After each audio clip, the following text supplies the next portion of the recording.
आगामी स्थानिक स्वराज्य संस्थांच्या निवडणुका लवकरच घोषित होतील। झेडपीचं बिगुल वाजलेलं आहे। राज्यात जिल्हा परिषद तसंच पंचायत समित्यांसाठी निवडणूक आरक्षण जाहीर झालंय। ठाणे पालघरसह राज्यातील 34 जिल्हा परिषदांसाठी आरक्षण जाहीर झालंय।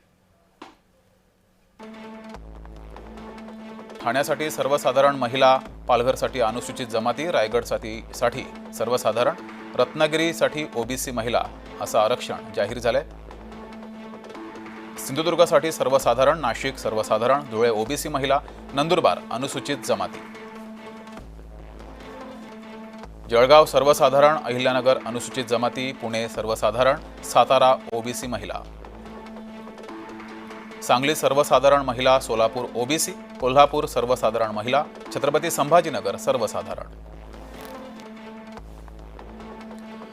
जालना ओबीसी महिला, बीड अनुसूचित जाती महिला, हिंगोली अनुसूचित जाती, नांदेड ओबीसी, धाराशिव ओबीसी महिला, लातूर सर्वसाधारण महिला, अमरावती सर्वसाधारण महिला, अकोला अनुसूचित जमाती महिला। जिल्हा परिषदेसाठी हे आरक्षण जाहीर झाले।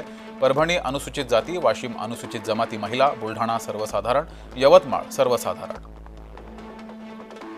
नागपूर ओबीसी, वर्धा अनुसूचित जाती, भंडारा ओबीसी, गोंदिया सर्वसाधारण महिला।